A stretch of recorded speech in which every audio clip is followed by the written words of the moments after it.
हुकूमत चाहती थी किसी को कानो कान खबर ही ना हो, पता ही ना चले। अब हुकूमत को भी लग पता गया है। अता तारड़ साहब को तस्दीक करनी पड़ी कि जी बिल्कुल हफ्ते की रात को खान साहब को जेल से निकाला गया, उनको लाया गया और पिम्स हॉस्पिटल में उनका ट्रीटमेंट किया गया। जो वो आंखों के तिब्बी माहिरीन हैं उन्होंने उनका मुआयना किया अडियाला जेल के अंदर, जिसके बाद उन्होंने ये रेकमेंड किया कि एक मामूली तिब्बी कार्रवाई के लिए इनको पिम्स ले जाना ज़रूरी है। जब ये बातें आएंगी स्टेटमेंट की सूरत में तो फिर कौन आप पर एतबार करेगा कि जी 20 मिनट का ही था, ज़्यादा नहीं था। जब किसी घर वाले की इजाज़त दूर की बात है, उनको बताया तक नहीं गया, जो बुनियादी चीज़ है। सबसे ख़तरनाक बात यह है, अस्सलाम वालेकुम, ये तो होना ही था। जिस खबर को दबाया गया, छुपाया गया, सबसे बड़ी कहानी वही बन गई। हुकूमत चाहती थी किसी को कानो कान खबर ही ना हो, पता ही ना चले, लेकिन अब सबको पता चल गया है। अब हुकूमत को भी लग पता गया है। जब खुद अता तारड़ साहब को तस्दीक करनी पड़ी कि जी बिल्कुल हफ्ते की रात को खान साहब को जेल से निकाला गया, उनको लाया गया और पिम्स हॉस्पिटल में उनका ट्रीटमेंट किया गया। अब मसला यह है कि हुकूमत की बात का एतबार कोई नहीं करने वाला। बुनियादी उसकी वजह यह है कि जब आपने खुद चीज़ों को छुपाया और जब बात बाहर आ गई, तफसीलात आने लगीं, कभी आप कह रहे थे हम तरदीद नहीं कर सकते, तस्दीक नहीं कर सकते, तलाल चौधरी साहब ने भी इस तरह की बात की, अब वज़ीर सेहत को भी नहीं पता। आप देखिए ना, ये तो सारा मामला हो रहा है। तो जब ये बातें आएंगी स्टेटमेंट की सूरत में तो फिर कौन आप पर एतबार करेगा कि जी 20 मिनट का ही था, ज़्यादा नहीं था। जब किसी घर वाले की इजाज़त दूर की बात है, उनको बताया तक नहीं गया, जो बुनियादी चीज़ है। सबसे ख़तरनाक बात यह है कि किसी को एतमाद में नहीं लिया गया। उनकी बहनों को बताया जाता, किसी और को बताया जाता, उनके बच्चे हैं उनको मुतला किया जाता कि ये मसला है, इसके लिए हमने ट्रीटमेंट करना है और हम इनको लेकर जा रहे हैं। और ख़तरनाक बात देखिए कि जेल हुकाम ले जाने ही नहीं चाहते थे। कहते थे डॉक्टर्स को कि यहीं आकर इलाज करो। उन्होंने समझाया कि ये बड़ा सेंसिटिव मसला है, जो आँख की बीमारी है, इसमें इतना ख़तरा है कि अगर सही ट्रीटमेंट ना हो तो आँख ज़ाया हो सकती है, बिनाई ख़त्म हो सकती है, मुतासर हो सकती है। सोचिए ज़रा, यानी इनको सिर्फ इतना खौफ है कि कहीं बाहर जाएंगे कोई झलक नज़र आ जाएगी, पता नहीं क्या हो जाएगा, तो उसके लिए वो इतना रिस्क लेने को तैयार है कि जी जो मर्जी हो जाए, जबकि बहुत सेंसिटिव मामला हो गया है। दोबारा ये सारा कुछ इंटरनेशनलाइज हो गया है। इमरान खान के बेटे वो भी अब इस पर स्टेटमेंट दे रहे हैं कि जी हमें तशवीश है और होगी।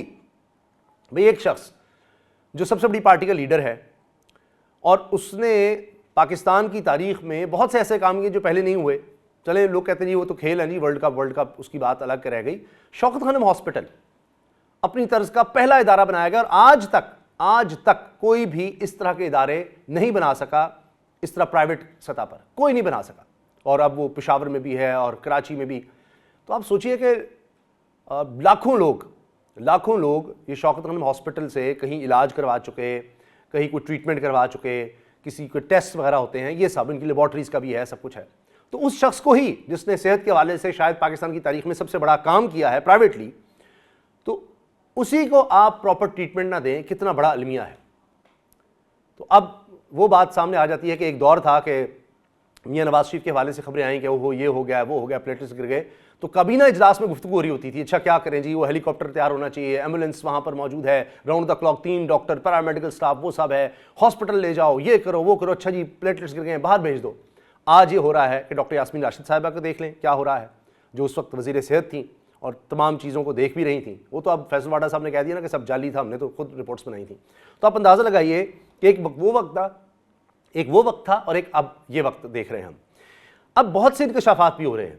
मिसाल के तौर पर ये बात पता चल रही है कि जब खान साहब को वहाँ ले जाया गया तो उन्होंने पूछा कि आप लोग ठीक हैं, माजरत कि आपको इतनी रात को हमने तंग किया है, इतनी रात को मुझे यहाँ लाया गया। अब रात को शायद इसलिए लाया गया कि बिल्कुल रश ना हो, पता ना चले। फिर इस तरह से जाकर गाड़ी खड़ी की गई कि वहाँ कोई आम तौर पर गाड़ियाँ खड़ी ही नहीं होती।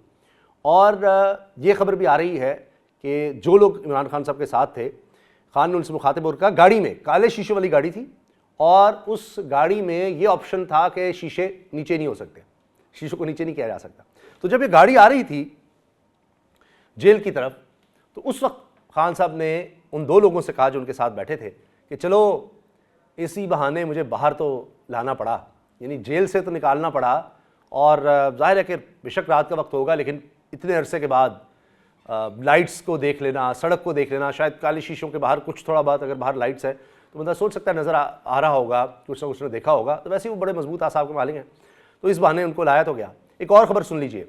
अब 21 और 22 फरवरी को दोबारा खान साहब को इस ट्रीटमेंट की ज़रूरत पड़ेगी और फिर 21-22 मार्च भी, क्योंकि हर महीने के बाद ये इंजेक्शन लगना होता है और उसके लिए कुछ खास टेस्ट वगैरह या कुछ मरहलों से गुजरना होता है, यानी मशीन्स हैं लेटेस्ट, उनके ज़रिए देखना होता है। ये नहीं हो सकता वो सब चीज़ें जेल में ले जाई जाए। कोशिश यही थी, वो नहीं हो सका। तो जब तब नहीं हो सका तो अब अगर ये करने की कोशिश भी की गई तो और बड़ी खबर बन जाएगी कि जी देखें वहाँ पर डॉक्टर्स को ले जाया गया है और मशीनरी भी वहाँ ले गए हैं, जेल के अंदर पता नहीं इस तरह से हो सकता नहीं हो सकता। डॉक्टर के इसरार पर ही फिर इमरान खान को यहाँ लाकर और फिर ये ट्रीटमेंट दिया गया है, इंजेक्शन लगाया गया है और एनेस्थीसिया का भी कहते हैं, लोकल एनेस्थीसिया का भी कहा जा रहा है।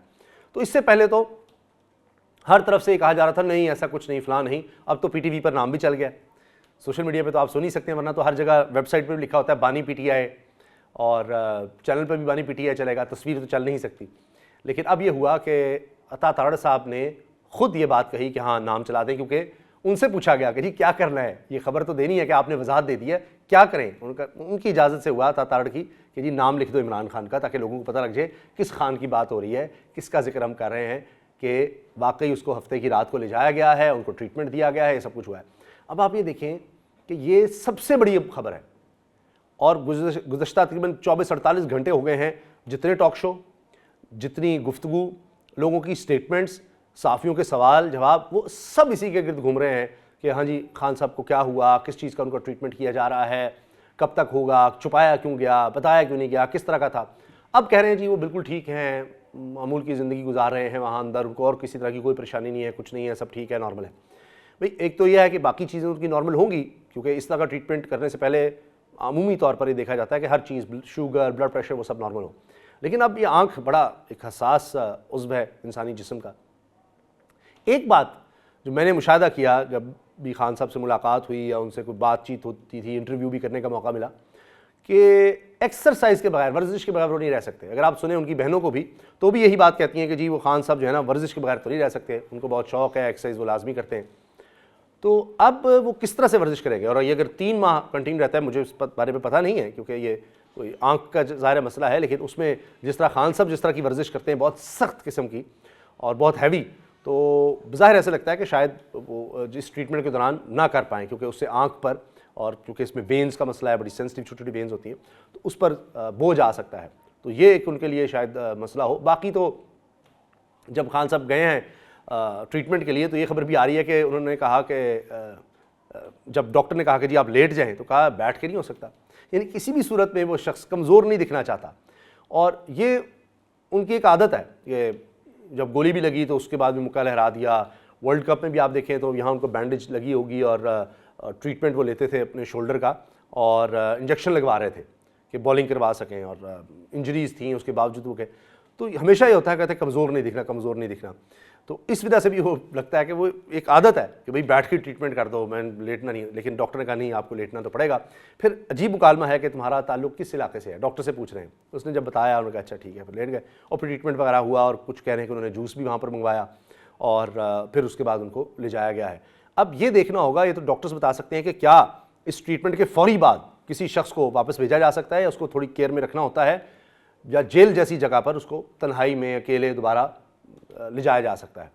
तो देखते हैं कि अब इस बारे में क्या आगे पता चलता है। लेकिन एक चीज़ ज़रूर है कि अब हुकूमत का एतबार इस बारे में नहीं रहा, और जिस तरह हुकूमत चाहती है कि जी कहीं किस्सा ना हो, कहीं कोई बात ना हो, कहीं खबर ना हो। मुस्तफ़ा मलिक साहब वो सही रोने वाले हो गए थे कि जी मुलाकात करवा दो तो खान, ना करवाओ तो खान, बाहर रश लगा हुआ है, ये है, जो भी करें, अदालत है तो उसकी है, चैनल में आ जाओ तो वही बात, हर तरफ वही है, तो करें क्या।